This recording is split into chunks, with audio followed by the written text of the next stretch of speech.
À l'échelle de Dieu, nous sommes une vapeur qui paraît pour un peu de temps et qui disparaît. Nous sommes étrangers et voyageurs sur la terre. Une terre où le mal, les ténèbres, la souffrance et la mort nous éprouvent parfois durement. Mais nous avons accès à cette paix du cœur qui vient de celui qui a déclaré « Je vous laisse la paix, je vous donne ma paix, et je ne vous la donne pas comme le monde donne. Que votre cœur ne se trouble point et ne s'alarme point. » Et un jour, Simon-Pierre a fait cette déclaration au Seigneur. « Seigneur, à qui irions-nous? Tu as les paroles de la vie éternelle, et nous avons cru et nous avons connu que tu es le Christ, le Saint de Dieu. » C'était au moment où Jésus enseignait aux gens et à ses disciples. Et eux, il leur disaient, lorsque la manne est descendue lors de notre sortie d'Égypte dans le désert, nous avons mangé ce fameux pain venant du ciel, cette manne. Jésus lui dit, vos pères en ont mangé et ils sont morts. Il lui dit, moi, je suis le pain qui vient du ciel et qui, venant sur la terre, donne la vie aux hommes. Et là, à ce moment-là, il y a beaucoup de gens qui n'acceptaient pas ces enseignements-là et qui ont tout simplement décidé de ne plus le suivre à partir de ce moment-là, se sont retirés. Et c'est là que Jésus s'est retourné vers ses disciples et il dit, ne voulez pas vous en aller, vous aussi. C'est là que Pierre dit, mais à qui irions-nous? Tu as les paroles de la vie éternelle.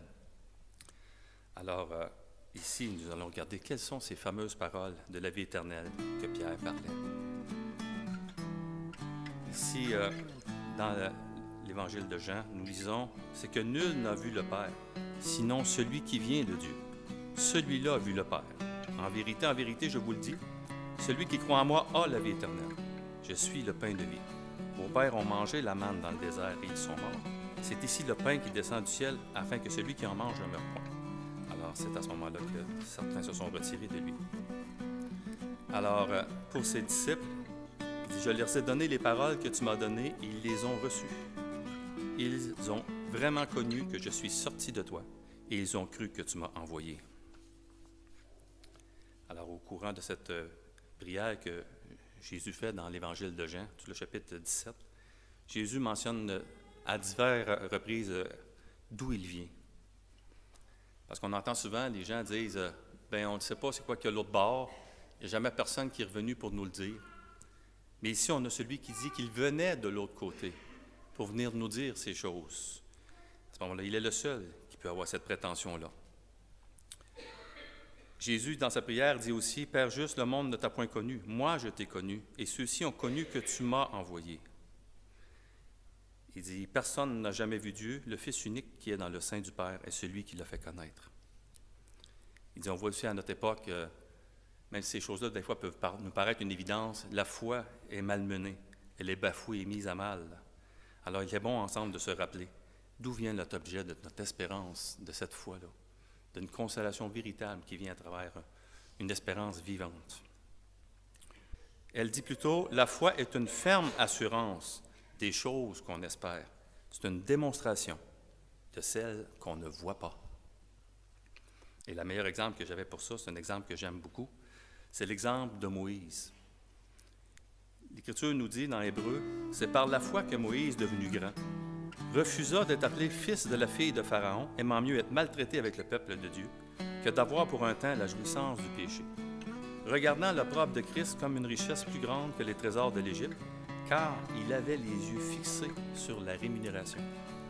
C'est par la foi qu'il quitta l'Égypte, sans être effrayé de la colère du roi, car il se montra ferme, comme voyant celui qui est invisible. Et si on reconsidérait aujourd'hui quelqu'un qui ferait des choses comme ça, lorsqu'il dit « fils de la fille de Pharaon », c'est dans le sommet de la hiérarchie, tu as tout le peuple à tes pieds, tu es servi, etc. On se rapportait à dire, prophétisant, c'est pas tous les jours qu'on a une occasion semblable, mais qu'est-ce que tu fais là? Mais ça nous a été indiqué que Moïse, lui, avait les yeux fixés sur la rémunération. Il a tout simplement choisi le plus payant. C'est ainsi que la foi, elle met à la portée du croyant des choses qui échappent à nos sens habituels. Elle rend réelles les choses d'en haut. Celle dont Jésus a fait mention lorsqu'il disait, aussi entre autres, « Le royaume des cieux est semblable à un trésor caché dans un champ.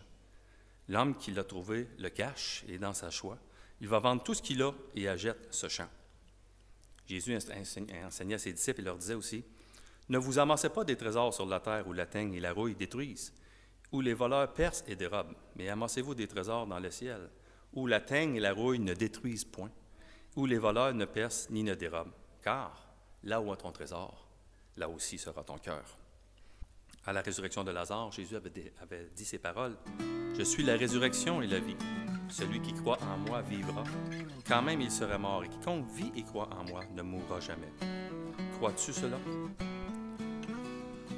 Alors, il dit également que si nous recevons le témoignage des hommes, dans 1 Jean, le témoignage de Dieu est plus grand, car le témoignage de Dieu consiste à ce qu'il a rendu témoignage à son Fils. Celui qui croit au Fils de Dieu a ce témoignage en lui-même, mais celui qui ne croit pas Dieu le fait menteur, puisqu'il ne croit pas au témoignage que Dieu a rendu à son Fils. Et voici ce témoignage. C'est que Dieu nous a donné la vie éternelle, que cette vie est dans son Fils. Celui qui a le Fils a la vie. Celui qui n'a pas le Fils de Dieu n'a pas la vie. Je vous écris ces choses afin que vous sachiez que vous avez la vie éternelle, vous qui croyez au nom du Fils de Dieu.